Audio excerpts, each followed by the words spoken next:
প্যান্ডেলে আমার প্রতিক্রিয়া দিয়েছি। এই বাজেট মানে অত্যন্ত একটি পপুলার বাজেট হয়েছে, যে বাজেটে বিকশিত ভারতের লক্ষ্য এবং দেশকে বিশ্বের অর্থনৈতিক শক্তিশালী দেশ হিসেবে পরিণত করার সাথে সাথে যেটা দিয়ে মাননীয় অর্থমন্ত্রী শুরু করেছেন, যে এই বাজেট গরিব, যুবক, অন্নদাতা কৃষক এবং নারীদের উদ্দেশ্যে উৎসর্গ করেছেন। অতএব আপনি এই চারটি সেক্টরেই দেখবেন ব্যাপক সামাজিক প্রকল্পগুলো বা তাদের উন্নয়নের জন্য একটা সুনির্দিষ্ট কর্মপরিকল্পনা, চটকদারি নয়, নেওয়া হয়েছে। আমি বিশেষ করে আমি একজন জনপ্রতিনিধি এবং আমি গ্রাসরুটে কাজও করি, সাধারণ মানুষের সঙ্গে প্রত্যক্ষ যোগাযোগ আছে। কতগুলো ভালো জিনিস, যেমন যে সমস্ত সামাজিক প্রকল্প ভারত সরকারের চলছে সেগুলো চালু রেখে জল জীবন মিশন 2028 সাল পর্যন্ত এক্সটেন্ড করা, এটা একটা বড় ঐতিহাসিক পদক্ষেপ। আমি যেহেতু এগ্রিকালচার ব্যাংকের সঙ্গে যুক্ত বা আমাদের এগ্রিকালচার এলাকা থেকে রিপ্রেজেন্ট করি, এখানে কিষাণ ক্রেডিট কার্ডের যে লোন 3 লক্ষ থেকে বাড়িয়ে 5 লক্ষ টাকা করা হয়েছে, এতে কৃষকদের বিরাট উপকার হবে। কারণ আমরা লং টার্ম এবং শর্ট টার্মে নাবার্ডের যে রিফাইন্যান্স লোনগুলো আমাদের এলাকা তো নির্ভর করে সমবায় সমিতি, এসকেইউএস এবং ব্যাংকের, ন্যাশনালাইজ ব্যাংকের উপরে এবং এআরডিবিগুলোর উপরে, যারা লং টার্ম এবং শর্ট টার্মে ঋণ দেন নাবার্ডের রিফাইন্যান্স লোন। এবং এটা অত্যন্ত স্বল্প সুদে ভারত সরকারের সামান্য 2% ইন্টারেস্টে এখানে খুব সাধারণভাবে, সামান্যভাবেই অত্যন্ত অল্প সুদে তারা এই কিষাণ ক্রেডিট কার্ডের লোনের সুযোগ পান। সাথে সাথে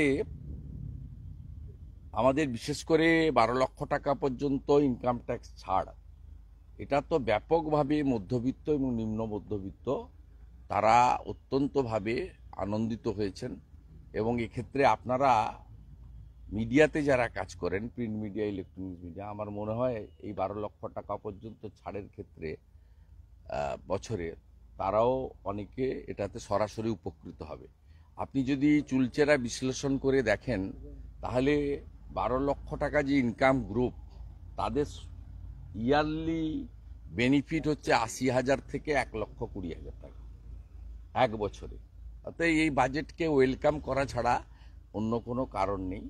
এবং লোকের এখন যে ব্যবহার্য জিনিসপত্রগুলোর মধ্যে দুটো জিনিস তো অত্যন্ত আনন্দের। একটা হচ্ছে জীবনদায়ী ওষুধের উপর থেকে শুল্ক প্রত্যাহার করা, 36টি জীবনদায়ী ওষুধ, এবং প্রত্যেকটা ডিস্ট্রিক্ট হসপিটালে ক্যান্সারের চিকিৎসা চালু করা, আর সাথে সাথে মোবাইল ফোনের দামও কমিয়ে দেওয়া।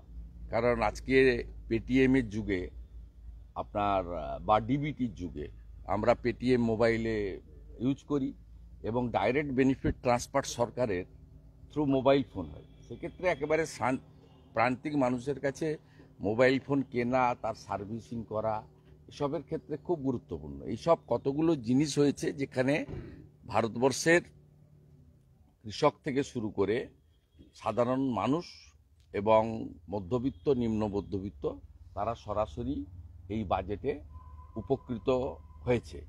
এবারে পশ্চিমবঙ্গের ক্ষেত্রে যদি আপনি বলেন, তাহলে আলাদা করে পশ্চিমবঙ্গের আপনারা, আমি দেখছিলাম মাননীয় অমিত মিত্র, যাকে হাতি পুষছেন মুখ্যমন্ত্রীর এত উপদেষ্টা, ওনাকে নাকি অর্থনৈতিক উপদেষ্টা রেখে ক্যাবিনেটের মর্যাদা দিয়েছেন এবং তার জন্য লক্ষ লক্ষ টাকা মাসে আমাদের ট্যাক্সের টাকা বা ঋণ নেওয়ার টাকা দিতে হচ্ছে। তিনি তৃণমূলের হয়ে বক্তব্য যে রেখেছেন, তাতে জিএসটি টিএসটি বলেছেন, বলার তো কিছু নেই। তিনি সেক্ষেত্রে মহিলাদের নিয়ে খোঁচা দিয়েছেন। কিন্তু এই বাজেটে মহিলাদের ক্ষেত্রে অনেকগুলো স্পেসিফিক উন্নয়নের কথা বলা হয়েছে। 1 নম্বর হচ্ছে 1 কোটির বেশি গর্ভবতী মহিলাদের বিশেষ বেনিফিটের কথা বলা হয়েছে এবং 70% মহিলাকে স্বনির্ভর বা কর্মসংস্থানের লক্ষ্যে এসএইচজি গ্রুপ সহ আমাদের লাখপতি দিদি সহ নানা কর্মসূচিতে তাদেরকে সেলফ এমপ্লয়মেন্টের বিষয়ে স্পেসিফিক বলা হয়েছে। যদি বলেন যে বিহার কেন্দ্রিক বাজেট, তৃণমূলের কেউ কেউ বলছিল বিহারের ক্ষেত্রে যে সমস্ত কর্মসূচিগুলো দিয়েছেন আজকের বাজেটে, তার সঙ্গে নতুন ফার্টিলাইজার প্ল্যান্টের কথা আসামেও বলা হয়েছে। এখানে সমস্যাটা হচ্ছে যে আপনি বিহারে 4টে নতুন এয়ারপোর্টের কথা বলা হয়েছে, তা আপনাকে কলকাতায় এয়ারপোর্টের জন্য নতুন এয়ারপোর্টের জমি চাওয়া হয়েছিল। আপনারা সরাসরি লিখিতভাবে মুখ্যমন্ত্রী না বলে দিয়েছেন। জ্যোতিরাদিত্য সিন্ধিয়া যখন মুখ্যমন্ত্রী ছিলেন, ভাঙড় এলাকাতে আরেকটি নতুন এয়ারপোর্টের জন্য আপনাকে বাগডোগরা এক্সপেনশনের জমি চাওয়া হয়েছে, আপনি না বলে দিয়েছেন।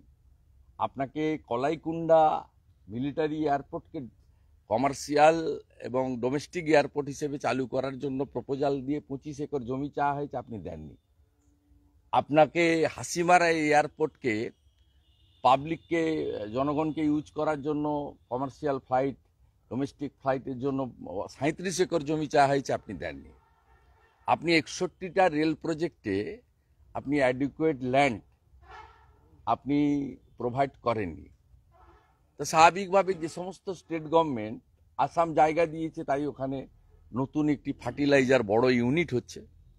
Eastern reason, north eastern reason সরাসরি কৃষকরা উপকৃত হবে। ফার্টিলাইজারেও প্রচুর সাবসিডির কথা ঘোষণা করা হয়েছে।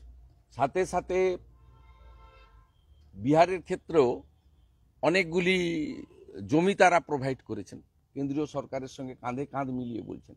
এবং আপনি এক্ষেত্রে দেখবেন আজকে যে নতুন একটি স্কিম কৃষকদের জন্য দেওয়া হয়েছে, আপনার কৃষকদের যে নতুন একটি স্কিম দেওয়া হয়েছে, সেই স্কিমে 100টি জেলা যেখানে প্রপারলি মানে কৃষি উৎপাদন হয় না, বিক্রিও হয় না। আমাদের পশ্চিমবঙ্গের তো কমপ্লিটলি যেটাকে আপনার পশ্চিমাঞ্চল বলা হয়, পশ্চিম বর্ধমান থেকে শুরু করে বীরভূমের একটা বড় অংশ থেকে শুরু করে বাঁকুড়া, পুরুলিয়া, ঝাড়গ্রাম, পশ্চিম মেদিনীপুরের একটা অংশ এদিকে, এবং নর্থ বেঙ্গলেরও কিছু কিছু জায়গা আছে, আপনার আলিপুরদুয়ার দিকটা বা কালিম্পংয়ের দিকটা। সেই সব জায়গার ক্ষেত্রে এই স্কিমে 1,70,00,000 কৃষককে সরকার পূর্ণ দায়িত্ব নিতে চাইছেন এই 100টি জেলাতে। আপনি দেখবেন যেহেতু এই স্কিমটা আয়ুষ্মান ভারতের মতো, প্রধানমন্ত্রী ফসল বীমা যোজনার মতো, প্রধানমন্ত্রী আবাস যোজনার মতো, সেক্ষেত্রে বিশ্বকর্মা যোজনার মতো, পশ্চিমবঙ্গ সরকার তার স্বভাবসিদ্ধ ভঙ্গিতে এই স্কিমে তারা অন্তর্ভুক্ত হবে না, যেহেতু ভারত সরকার বা প্রধানমন্ত্রীর এক্ষেত্রে একটা বড় কন্ট্রিবিউশন বা রোল থাকবে, ক্রেডিট সেন্ট্রাল গভর্নমেন্টে চলে যাবে। তাই এদের যে এই নেগেটিভ অ্যাটিচিউড, নেগেটিভ অ্যাক্টিভিটি, তার জন্য এই সমস্যাটা পশ্চিমবঙ্গের মানুষ ফেস করছে। এবং সিনিয়র সিটিজেনদের যে টিডিএস 50,000-এর জায়গায় 1,00,000 টাকা পর্যন্ত ছাড়, এবং তাদের যে মান্থলি ইনকাম স্কিমে আপনার যে ব্যাপকভাবে মানে সুদের ক্ষেত্রেও বিরাট একটা সুযোগ দেওয়া হয়েছে, এক্ষেত্রে একটা বড় সুযোগ আপনার তারা পাবে। এটা খুব অ্যাপ্রিসিয়েট করার মতো বাজেট। পশ্চিমবঙ্গের বিভিন্ন কেন্দ্রীয় দপ্তর, কেন্দ্রীয় প্রতিষ্ঠান এবং রেলের যে চালু প্রজেক্টগুলো আছে, মেট্রো রেল সহ, তার পর্যাপ্ত বাজেটারি অ্যালটমেন্ট হয়েছে। স্পেসিফিক আপনারা 1-2 দিনের মধ্যে পেয়ে যাবেন, আপনারাও পেয়ে যাবেন, মিডিয়া আমরাও প্রোভাইড করে দেবো, বা আপনারাও অন্য সোর্সে ভারত সরকার থেকে তো ওটা পাবলিক ডোমেনে আনবে। এবারে যদি ধরেন যে বাজেটে রাজ্যগুলিকে এই যে গ্রাফিক্স, এই গ্রাফিক্সে দেখবেন 2016-17-তে 9.86 লক্ষ কোটি টাকা যেখানে সেন্ট্রাল গ্র্যান্ট ছিল, 2024-25-এ যেখানে 22.76 লক্ষ কোটি টাকা সেন্ট্রাল অ্যাসিস্ট্যান্ট ছিল, এবারে সেটা 25-26-এ বৃদ্ধি করে 25.60 লক্ষ কোটি টাকা নির্দিষ্ট করেছেন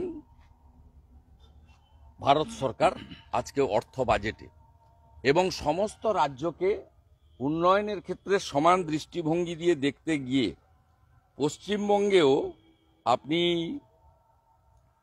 statement showing state wise distribution of net proceeds of union taxes and duties for B 25-26, এক্ষেত্রেও গ্র্যান্ড টোটাল যদি পশ্চিমবঙ্গের ক্ষেত্রে দেখেন তাহলে দেখবেন 1,07,000 কোটি টাকার বেশি আপনার এখানে এই গ্র্যান্ড টোটালের ক্ষেত্রে এখানে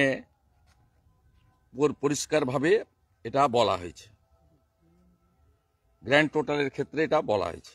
এবং সেক্ষেত্রে পশ্চিমবঙ্গের কোনো সমস্যা নেই, পশ্চিমবঙ্গ আতঙ্কিত হওয়ার কারণ নেই। যত খুশি চুরি করুন, যত খুশি চালিয়ে যান, আর একটা চাকরি দিতে পারবেন না। ওবিসি নিয়ে যা ঘেঁটে দিয়েছেন, আর কয়েকটা মাস আছেন, চাকরি দিতে পারবেন না। ওই ধার দেনা করে 500 টাকা লক্ষ্মীর ভাণ্ডারে বাড়িয়ে দেন, তাতে কিচ্ছু হবে না, কোনো চিড়া ভিজবে না, নিশ্চিন্তে থাকুন।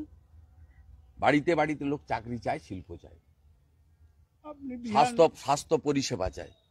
আপনি বিহারটা বললেন, কিন্তু ভোটের বিহার বলে কি কল্পতরু কেন্দ্র এমনটা তৃণমূলের নেতারা অভিযোগ করছে যে না, আমি আগেই উত্তর দিয়েছি, শুধু বিহার কেন, অন্যান্য স্টেটের ক্ষেত্রেও তো অনেক প্রজেক্ট দিয়েছে। আসামে তো ভোট 26 সালে, আসামে তো ফার্টিলাইজার ইউনিট দিয়েছে সরকার, প্রত্যেকটা স্টেটকেই তারা প্রোভাইড করেছে।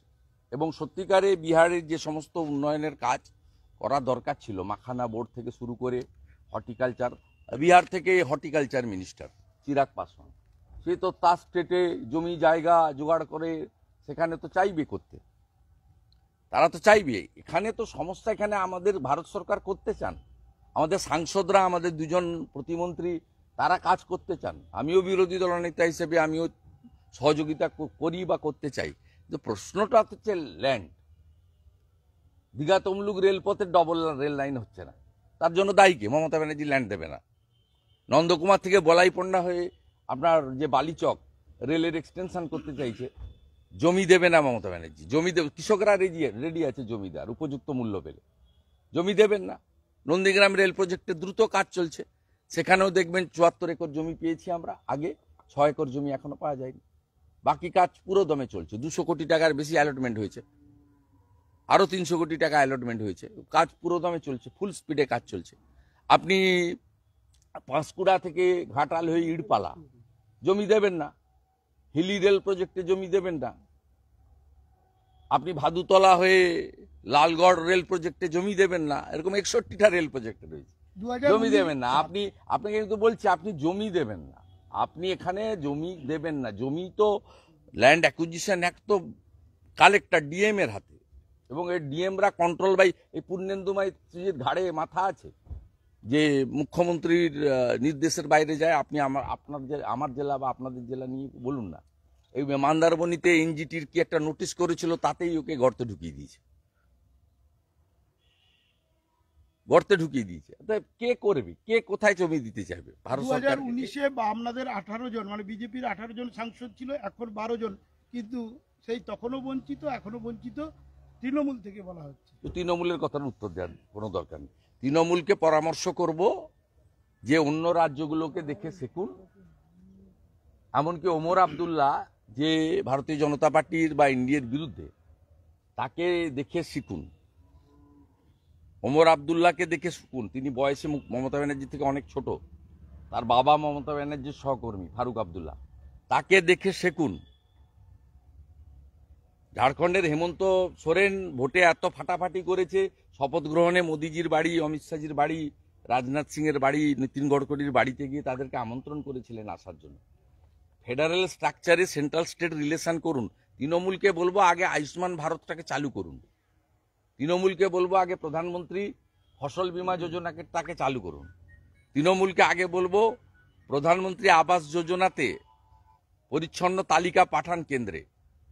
তৃণমূলকে বলবো পশ্চিমবাংলায় 81 লক্ষ প্রান্তিক কৃষক 50 লক্ষ কৃষকের নাম পাঠিয়েছেন পিএম কিষানে বছরে 6,000 টাকা করে।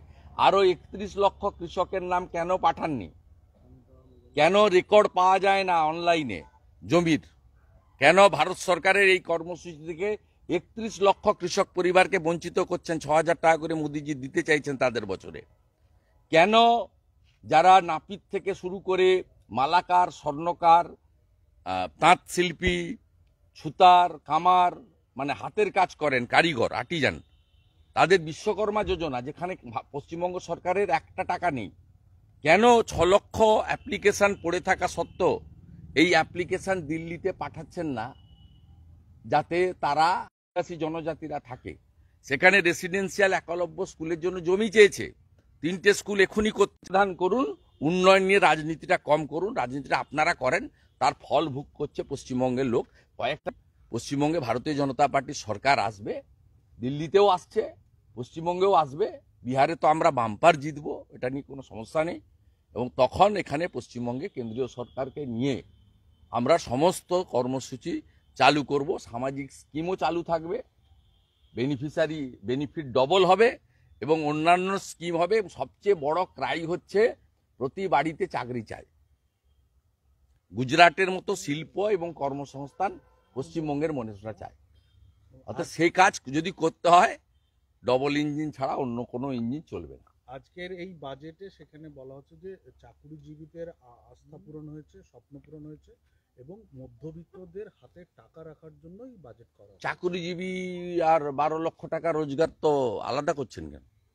12 লক্ষ টাকা পর্যন্ত যাদের রোজগার, তারাই বেনিফিটেড হবে। প্রত্যাশা পূরণ তাদের। না না, শুধুমাত্র চাকরিজীবীদের করছেন কেন? আপনাদের এই নেগেটিভ অ্যাটিচিউডটা কেন? এই বাজেটটাকে স্টাডি করুন। দেশের ইকোনমিটাকে কোন জায়গায় নিয়ে গেছে, কোন সেক্টরটাকে লেফট আউট করেছে বলুন তো? অন্নদাতা কৃষক থেকে, মহিলা থেকে, যুবক থেকে, এসসি এসটি কমিউনিটি থেকে কাকে বঞ্চিত করেছে বাজেট, আমি সেটা জানতে চাই।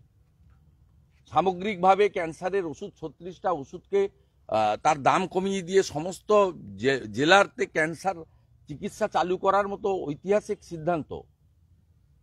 এবং পশ্চিমবঙ্গে তো আপনি কমপ্লিট করতে পারেননি, মাত্র 9-10% বাড়িতে নলে জল গেছে। 28 পর্যন্ত জল জীবন মিশনের স্কিমকে কন্টিনিউ করে দিয়েছে, যাতে প্রত্যেকটা বাড়িতে হার ঘর নল সে জল, নলে যাতে জল যায়। কোন জায়গাটাকে আপনি বঞ্চিত করেছে বলুন? ইউরিয়া সারের ক্ষেত্রে নতুন প্ল্যান্ট, তার ভর্তুকিকে কন্টিনিউ করা, বাড়ানো, প্রত্যেকটা জিনিসকে কভার করে দিয়ে গেছে এই জায়গায়। এবং তৃণমূল কংগ্রেসের এই ধরনের রাজনীতি, মানুষ হ্যাপি, বিশেষ করে মধ্যবিত্ত, নিম্ন মধ্যবিত্তরা হ্যাপি, ভীষণভাবে হ্যাপি। আর যারা এমআইএস মান্থলি ইনকাম স্কিমে গ্র্যাচুইটি পিএফ এর টাকা জমি টমি বিক্রি করে যে সিনিয়র সিটিজেনরা খুব কষ্টে ছিলেন, তাদের সুদ কমে যাচ্ছিল, তাদেরকে প্রোটেকশন দিয়ে দিয়েছে ভারত সরকার।